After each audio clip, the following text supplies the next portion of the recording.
Membership అభియాన్లో భాగంగా దేశవ్యాప్తంగా Bharatiya Janata party జాతీయ అధ్యక్షుడు జేపీ నడ్డా గారి యొక్క ఆదేశం మేరకు 10 కోట్ల మెంబర్షిప్ చేయాలని చెప్పి పార్టీ నిర్ణయించింది. దానిలో భాగంగా దేశవ్యాప్తంగా కూడా మంచి స్పందన వస్తున్నది.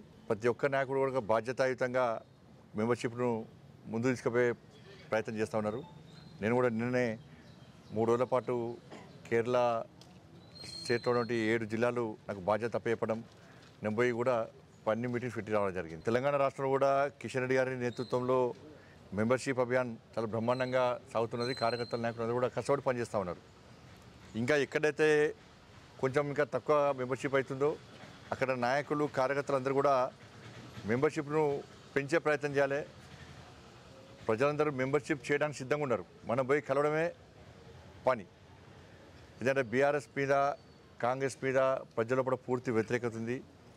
ఈ ప్రత్యామ్నాయం భారతీయ జనతా పార్టీ మెంబర్షిప్ తీసుకోవడానికి మేము సిద్ధంగా ఉన్నామని చెప్పి ప్రజలందరూ స్వచ్ఛందంగా ఫోన్ చేసే పరిస్థితి ఇవాళ తెలంగాణ రాష్ట్రంలో ఉంది.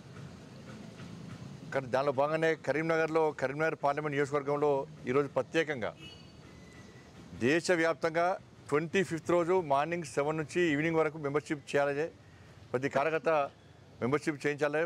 ఎవరు ఇంట్లో ఉండొద్దు, బయట తిరగాలని చెప్పి మా జాతీయ అధ్యక్షుడు పిలుపునిచ్చాడు.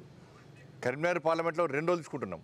ఒకటేమో ఈరోజు కరీంనగర్ పార్లమెంట్ నియోజకవర్గంలో నాయకులు కార్యకర్తలు అందరూ కూడా వాళ్ళ బూత్లో మెంబర్షిప్ను చేయడము. ప్రతి బూత్లో కరీంనగర్ పార్లమెంట్లో 200-300 మెంబర్షిప్ చేయాలని చెప్పి అనుకున్నాం. ఈరోజు మిగిలిన తర్వాత 25th రోజు జాతీయ పార్టీ యొక్క పిలుపు మేరకు మళ్ళా కరీంనగర్ పార్లమెంట్ మొత్తం కూడా ఉదయం 7 నుంచి మధ్యాహ్నం 1 గంట వరకు ఈ మెంబర్షిప్ చేసే ప్రయత్నం చేస్తున్నాం. ఈరోజు ఉదయమే ప్రారంభమైంది. అంతటా కూడా మెంబర్షిప్ బ్రహ్మాండంగా ఇస్తున్నారు. ప్రజల్లో మంచి స్పందన వచ్చింది. ఈ తెలంగాణ రాష్ట్రంలో 2028లో భారతీయ జనతా పార్టీ అధికారంలోకి రావడం ఖాయం. ఎందుకంటే ఈ మెంబర్షిప్ సందర్భంగా ప్రజాస్పందన చూస్తే ఆ వాతావరణం ఏర్పడుతూ ఉన్నది. అతి తక్కువ సమయంలో కాంగ్రెస్ పార్టీ ప్రజల వ్యతిరేకతగా చూడబడిన పార్టీ. బీఆర్ఎస్ పార్టీ అంటే దాన్ని పట్టించుకునే స్థితిలో, ఆ కుటుంబ పార్టీని పట్టించుకునే స్థితిలో, అవినీతి పార్టీని పట్టించుకునే స్థితిలో ఇలా ప్రజలు లేరు. కాబట్టి మెంబర్షిప్ అభియాన్ అనేది బ్రహ్మాండంగా జరుగుతున్నది. కరీంనగర్ పార్లమెంట్లో ఈరోజు కూడా సాగుతున్నది. ఇది నిరంతరం కొనసాగుతుంది. మరిన్ని వీడియోస్ కోసం ఛానల్ ని సబ్స్క్రైబ్ చేయండి. లేటెస్ట్ అప్డేట్స్ కోసం వాట్సాప్ ఛానల్ ని ఫాలో చేయండి. అండ్ లింక్ డిస్క్రిప్షన్ లో ఉంది.